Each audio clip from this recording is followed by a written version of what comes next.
Hebreos capítulo 9, versículo 25 y 28. Y todos leemos. Ahora en la consumación de los siglos se presentó una vez para siempre por el sacrificio de sí mismo para quitar de en medio el pecado. Y aparecerá por segunda vez sin relación con el pecado para salvar a los que le esperan. Hebreos capítulo 9, versículo 25 y 28. Muchas gracias. Pueden sentarse, son muy amables. Bueno, vamos a tener una meditación en esta parte del Antiguo Testamento que estaba revisando y creo que nunca la hemos hecho referencia, pero no hemos hablado de ella. Es en primer libro de Samuel, capítulo 7, y es Ebenezer, una palabra que usamos mucho. Yo tengo memoria de cuando niño en casas de mis tíos, en casa de los abuelos, ese cuadro guindado Ebenezer, y tenía la impresión de que significaba, pues hasta aquí nos ayudó el Señor. Y tiene que ver, pero eso no es exactamente lo que significa.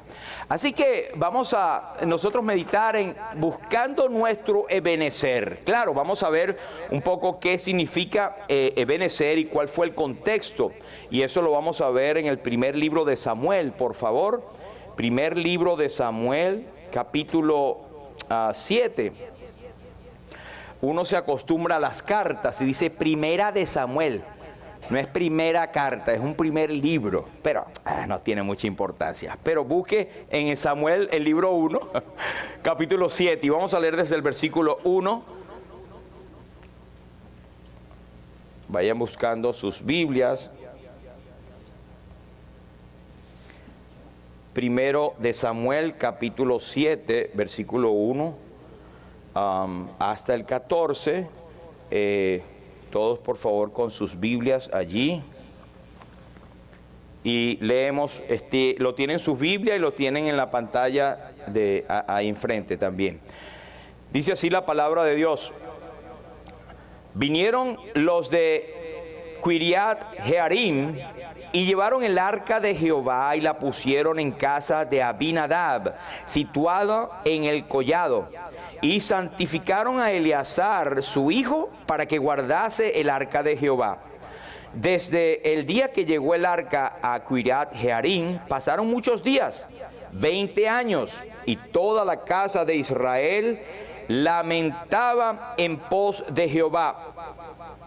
Habló Samuel a toda la casa de Israel diciendo: si de todo vuestro corazón os volvéis a Jehová, quitad los dioses ajenos y a Astarot de entre vosotros, y preparad vuestro corazón a Jehová, y solo a él servid, y os librará de la mano de los filisteos. Entonces los hijos de Israel quitaron los Baales y a Astarot, y sirvieron solo a Jehová. Y Samuel dijo: reunid a todo Israel en Mizpa, y yo oraré por vosotros a Jehová. Y se reunieron en Mizpa, y sacaron agua, y la derramaron delante de Jehová. Y ayunaron aquel día, y dijeron allí: contra Jehová hemos pecado. Y juzgó Samuel a los hijos de Israel en Mizpa. Cuando oyeron los filisteos que los hijos de Israel estaban reunidos en Mizpa, subieron los príncipes de los filisteos contra Israel. Y al oír esto, los hijos de Israel tuvieron temor de los filisteos. Entonces dijeron los hijos de Israel a Samuel: no ceses de clamar por nosotros a Jehová nuestro Dios, para que nos guarde de la mano de los filisteos. Y Samuel tomó un cordero de leche y lo sacrificó entero en holocausto a Jehová. Y clamó Samuel a Jehová por Israel, y Jehová le oyó. Y aconteció que mientras Samuel sacrificaba el holocausto, fíjense bien, el mismo tiempo, cuando estaba Samuel sacrificando el holocausto, los filisteos llegaron para pelear con los hijos de Israel. Mas Jehová tronó aquel día con gran estruendo sobre los filisteos y los atemorizó y fueron vencidos delante de Israel. Y saliendo los hijos de Israel de Mizpa, siguieron a los filisteos, hiriéndolos hasta abajo de Bet-car. Tomó luego Samuel una piedra y la puso entre Mizpa y Sen, y le puso por nombre Ebenezer, diciendo: hasta aquí nos ayudó Jehová. Así fueron sometidos los filisteos y no volvieron más a entrar en el territorio de Israel. Y la mano de Jehová estuvo contra los filisteos todos los días de Samuel. Y fueron restituidas a los hijos de Israel las ciudades que los filisteos habían tomado a los israelitas, desde Ecrón hasta Gat, e Israel libró su territorio de mano de los filisteos, y hubo paz entre Israel y el amorreo. Hasta aquí el Señor bendiga su palabra. El contexto: estamos viviendo tiempos oscuros de Israel. Recordemos que cuando Dios levantó a los jueces, una suerte de caudillos, de hombres que Dios levantó para juzgar al pueblo y para traer palabra, ya que el pueblo de Israel estaba como regado. Dice que cada quien hacía lo que bien le pareciese. Pues uno de estos últimos jueces fue Samuel, antes de establecer los reyes. Pero aquí vemos en el capítulo, 4 al final, es como la introducción de cómo estaba la situación. Cuando los filisteos entran y hacen guerra contra Israel como castigo por su desobediencia y por su idolatría, pues el arca del pacto fue tomada por el enemigo, y no había cosa más sacrílega o tan fuerte, tan fea y horrible, que a la nación de Israel le hubiesen tomado el arca del pacto, que era el símbolo de la alianza entre el Dios eterno y su pueblo Israel. Era una vergüenza, pues se la robaron los filisteos. Y en el versículo 20 o 19 por ahí, del capítulo 4, la nuera el sacerdote, dice que Elí, dice en el versículo 19, y su nuera, la mujer de Finés, o sea, hijo de Elí, que estaba encinta cercana al alumbramiento, oyendo el rumor que el arca de Dios había sido tomada, y muertos su suegro y su marido, se inclinó y dio a luz, porque le sobrevinieron sus dolores. Versículo 21, y llamó al hijo Icabob, diciendo: ha sido tomada el arca de Dios, y ha sido tomada, traspasada es la gloria de Israel. Eran tiempos que la gloria de Israel había sido traspasada. Ahora, si alguno estuviera allí de los que viven acá, el mismo pensamiento: ¿por qué Dios nos hace esto? ¿Qué situación, verdad? ¿Cómo Dios no tiene compasión? Somos su nación, Dios debería amarnos. Pero es que viene como consecuencia de su desobediencia, porque Dios no dará por inocente al culpable, y toda transgresión tiene su pago también, su castigo, su disciplina. Pensemos cómo vivimos en el mundo. Hoy en día la gente habla: ¿cómo está el mundo? Las guerras, ¿cómo Dios permite guerra? Y lloran y levantan puños contra Dios. Pero ¿cómo está el mundo? La gente está haciendo lo que bien le parece. Todos se desviaron, como dice Romano, a una se hicieron inútiles. No hay quien haga lo bueno, no hay ni siquiera uno. Gracias a Dios que tenemos la oportunidad de que el Evangelio está en la palestra. Hay oportunidad de salvación, y la gracia de Dios se manifiesta en tiempos de turbulencias también. El apóstol Pablo dice en Romanos: pues cuando abundó el pecado, sobreabundó la gracia. Y no hay escritura que nosotros no leamos en el Antiguo Testamento que no nos lleve a Cristo. Toda la escritura es inspirada por Dios, pero a través de Cristo es la salvación. Inclusive en estos tiempos que estamos hablando de tal vez unos 1200 años antes de Cristo, los que fueron salvos acá fueron salvos por el Evangelio de Jesucristo. ¿Cómo? Si Cristo no estaba mencionado. Pero es que Cristo está en cada página de las Escrituras y está en cada sacrificio. Lo que hizo Samuel cuando él ofreció un cordero, estaba diciendo: el pecado de ustedes está siendo cargado en alguien inocente, o en este caso algo, porque era un animal, pero es representando a Cristo. Cuando Cristo aparece, Juan 1 y 29, Juan dice: aquí el Cordero de Dios que quita el pecado del mundo. Así que Cristo está aquí en el Evangelio, en estas páginas. No puedo extenderme en tantas cosas que quisiera decir, pero quiero entonces analizar el capítulo 7, habiendo dicho ya que la situación histórica es que estaban en pecado, tenían los dioses de Astarot y Baal. Astarot es el plural de tener varios dioses a propósito. Y cuando a los filisteos se les ocurre devolver al arca a Israel, porque Dios los castigó con tumores, porque eso no le correspondía, ellos agarraron los tumores y lo hicieron de oro. Y los ratones, que eran para ellos dioses, también lo hicieron de oro. Y entre ellos dijeron: vamos a entregárselo a Israel otra vez con esos regalitos de oro. Imagínate, unas imágenes de oro, de ratones y de los tumores. Qué cosa tan soez, ¿cierto? Pero eso era el corazón de ellos, un corazón ignorante, un corazón idolátrico. E Israel lamentablemente había caído también en contaminarse con ellos. Entonces, ¿le suena similar? ¿Le suena familiar esto? Es lo que estamos viviendo en el mundo. La gente se ha contaminado, la gente ha quitado todas las barreras morales de obediencia. Inclusive el pueblo evangélico o pueblo cristiano ha dejado que las barreras de su separación caigan y han entrado el mundo y prácticas del mundo que dan vergüenza al nombre de Cristo muchas veces.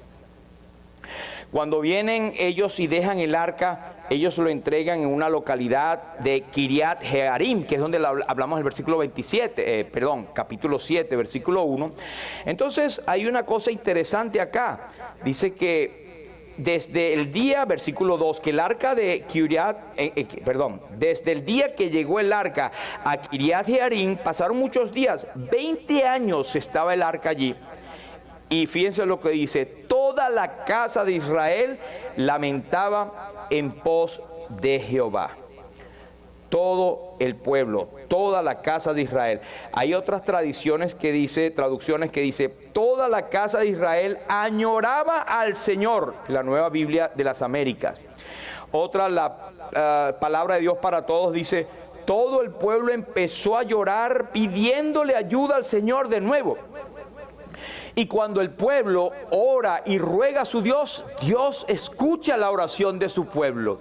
Por eso es que hoy en día, hermanos, el mundo no se ha llegado a un clímax de desastre total, porque está la sal de la tierra todavía en el mundo.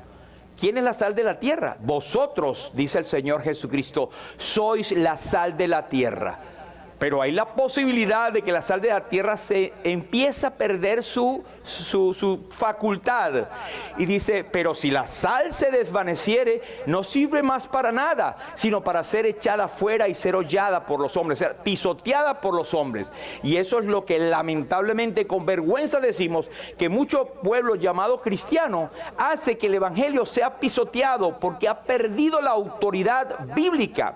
Hermanos, el pecado es pecado. El viernes hablábamos de que la palabra en primera de Juan, cuando él habla, si confesamos nuestros pecados, esta palabra en hebreo es homologén, que quiere decir lo mismo que Dios dice del pecado. El problema nuestro es que tratamos de decir pecado o de adorarlo, de ponerlo y de justificarlo. Y cuando vamos a expresarlo delante de Dios, confesamos algo que para nosotros ya no es pecado. Esa oración cree que es oída. ¿Cree que usted está siendo perdonado por eso que está diciendo? Cuando nos justificamos: no, Dios, tú sabes que eso lo hice porque, bueno, es que yo soy débil. Pero tú sabes, tú me lo perdonas. O sea, come on, Dios es un Dios santo y dio a su Hijo unigénito a morir por el pecado. El pecado es horrible, es una cosa tremenda, que Cristo tuvo que llevar la carga inmensa de nuestros pecados en la cruz del Calvario. Pero siguiendo, dice que ellos estaban lamentándose. Hay una cosa interesante, porque el versículo 3, Samuel habla a toda la casa de Israel, y hay por lo menos 5 puntos, tal vez es lo que voy a poder hablar y desarrollar en esta mañana, es que hay 5 puntos importantes acerca de Ebenezer, que no había llegado todavía ese Ebenezer, pero que es la puerta de entrada, la preparación para que cada uno de nosotros, hermanos, amados, tengamos nuestro Ebenezer. Y cuando digo tengamos nuestro Ebenezer, entendamos, ellos estaban en un peligro de que los filisteos vinieran y le dieran muerte. Su Ebenezer, lo vamos a ver, tuvo una bendición de ser vencedores, de ser protegidos, de ser oídos, de tener comunión con Dios, de ser escuchados nuevamente, de ser restaurados. Eso es el Ebenezer. ¿Quieres tú tener el Ebenezer en tu vida como creyente? Bueno, primero tienes que tener el Ebenezer, si no eres creyente, de encontrarte con el Señor. Pero mire lo que dice el versículo 3. Habló Samuel a toda la casa de Israel diciendo, sí, es decir, un sí condicional, si de todo vuestro corazón os volvéis a Jehová, quitad los dioses ajenos y a Astarot de entre vosotros, y preparad vuestro corazón a Jehová, y solo a él servid, y os librará de la mano de los filisteos. Wow, hay demasiadas cosas acá, pero vamos a tratar de separarlas un poco. Primero, dice que ellos iban a tener una victoria. Dice, si de todo vuestro corazón os volvéis a Jehová. Era condicional. Hemos leído, nuestro hermano Héctor, gracias al Señor que tuvo la oportunidad de reivindicarse con la lectura, pero él lee en Romanos capítulo 10 que me llamó tanto la atención porque tiene que ver con lo que voy a hablar. Es que si os volvéis de todo vuestro corazón. El corazón aquí representa la disposición, el pensamiento, tu inclinación, tu mismo querer y tus anhelos. Ese es el corazón. Y en Romanos él leyó más. ¿Qué dice? Cerca de ti está la palabra, en tu boca y en tu. Y esta es la palabra de fe que predicamos. Que si confesares con tu boca, es decir, después que tenías tu corazón preparado, que creías en tu corazón, tiene que haber un resultado, tiene que haber una evidencia, tiene que haber algo. No es por obras, sino que las obras serán una manifestación de lo que estás haciendo. ¿Sí me explico? De lo que está ocurriendo en tu corazón. Samuel dice, si de todo vuestro corazón os volvéis a Jehová. Esta palabra volver a Jehová podemos entenderlas de dos maneras. Primero, históricamente, es que la nación de Israel se había apartado de Dios. Y entonces era natural decir, volverse a Jehová, es decir, dar la vuelta y arrepentirte. Para que vuelvas otra vez al Señor, a tener comunión con Dios, a dejar donde te habías quedado. Vuélvete a Jehová. Dice Jeremías o Isaías, dice, buscad a Jehová, creo que es Isaías, buscad a Jehová mientras puede ser llamada. Llamadle en tanto que está cercano. Deje el impío su camino y el hombre inicuo sus pensamientos y vuélvase a Jehová, el cual es amplio en misericordia y será amplio en perdonar. Pero la expresión vuélvase a Jehová es el arrepentimiento. Hermanos, y yo no sé cuál es la condición nuestra como creyentes, pero estoy seguro que como yo tenemos cosas diarias a la cual volver, confesar y decir en nuestro corazón, Señor, he pecado, no es correcto lo que estoy haciendo. Si eres un hijo de Dios, tienes el Espíritu Santo que te redarguye para que tú puedas entonces sentirte que debes confesar. Primera de Juan capítulo 1 versículo 7 y el 9 también dice que si decimos que no hemos pecado, mentimos y la verdad no está en nosotros y hacemos a Dios mentiroso. Pero si confesamos nuestros pecados, Él es fiel y justo para perdonarnos y la sangre de Jesucristo, su Hijo, nos limpia de todo pecado. Pero tenemos que llamar al pecado pecado, decir lo mismo que Dios dice acerca del pecado, ¿verdad? Y tener entonces la comunión restablecida. Yo recuerdo cuando Pedro estuvo, ¿se acuerdan que él negó al Señor y todo? Pero antes de eso, él tenía una actitud arrogante, altiva, tal vez por su impulsividad, ¿sí? Decía, Señor, ¿cómo vas a hacer que vayas a la cruz? No, que eso no te pare, no, que no te pase de eso, Señor. Y todos dirían, ay, pero qué compasivo. Apártate de mí, Satanás. Él dio lugar a Satanás. No es que Satanás lo poseyó, sino que su boca, su corazón en ese momento no estaba alineado con las cosas del cielo, sino con la de la tierra. Y Cristo se lo dijo, apártate de mí, Satanás, porque no tienes tu mirada puesta en las cosas de Dios, sino en las de los hombres. Hermanos, ¿y sabe qué? Nos puede pasar. Lamentablemente nosotros podemos prestar nuestra boca al enemigo. Podemos hablar cosas que no convienen. Podemos decir cosas que hieren, cosas que no son correctas como creyentes decir. Que el Señor nos ayude, hermanos, a tener nuestro corazón entonado en las cosas del Señor. Preguntémonos, ¿será esto lo que el Señor podría decir en esta condición que yo estoy? Ah, pero yo no soy Cristo. Pero te mandan a imitar a Cristo. Nos mandan. ¿Que es difícil? ¿Que no lo logramos? Bueno, la senda del justo es como la luz de la aurora, que va en aumento hasta que el día es perfecto. Y el apóstol Pablo decía, no pretendo yo haberlo alcanzado ya, pero una cosa hago, olvidando ciertamente lo que queda atrás y extendiéndome a lo que está delante, prosigo adelante, prosigo a la meta del supremo llamamiento de Dios en Cristo Jesús. Amén. Lo veo como seriecito, hermano. Claro, pues estamos hablando de cosas serias, ¿verdad? Pero entonces, corazón, hermanos, es tiempo de que si tú tienes algo que no es correcto y lo sabes, vuélvete al Señor, el cual tendrá misericordia, el cual será amplio en perdonar, y la sangre de Jesucristo, el Hijo de Dios, nos limpia de todo pecado. Entonces, dice, primero tenía que, el versículo 2 dice que toda la casa de Israel lamentaba en pos de Jehová. Esa parte de lamentar en pos de Jehová es la palabra que definimos como contrición. Y contrición es una palabra dominguera, por eso lo estamos usando hoy, que quiere decir reconocimiento con dolor de la situación que tenemos. Oye, sí, mira, hice un acto de contrición, es decir, de reconocimiento, y con dolor me doy cuenta que pequé, que fallé. Podemos hacer actos de contrición ante personas también, pero lo principal es ante el Señor. Primero, un acto de contrición, toda la casa de Israel se lamentaba. Nos lamentamos por las cosas que hacemos y decimos que no están de acuerdo al Señor. Número 2, confesión, dice el versículo 6, dice... Y se reunieron en Mizpa y sacaron agua y derramaron delante de Jehová y ayunaron aquel día y dijeron allí, contra Jehová hemos pecado. Hubo contrición, hubo pecado, hubo reconocimiento y confesión. Debemos confesarlo, hermano. No, el Señor sabe quién soy yo. Debemos confesárselo. Debemos confesárselo al Señor. Versículo 3 dice... Si de todo vuestro corazón os volvéis a Jehová. Esto nos habla de una conversión. Convertirte del camino que tenías a otro es dar la vuelta.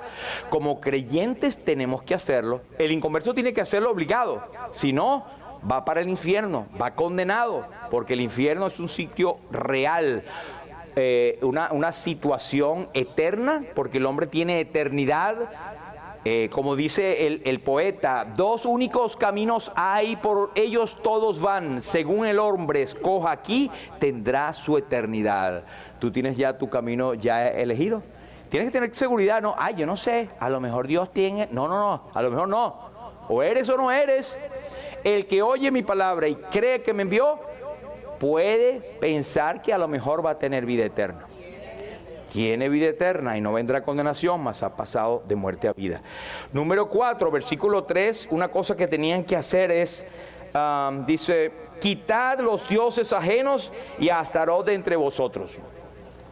Quitad, es una acción. En 2 Corintios 10 también nos habla de la separación. Salid de medio de ellos. A veces hay que salir, hermanos. Dios no lo permita, pero esta iglesia... nos conservamos por la gloria del Señor y por la gracia de Dios bíblicamente, pero si aquí puede ocurrir que empecemos a desviarnos. Ustedes son sabios, ustedes pueden decir, aquí nos estamos desviando de la palabra. Hay muchos que son muy extremistas, dicen por ahí, son más cristianos que Cristo, por no decir otra expresión.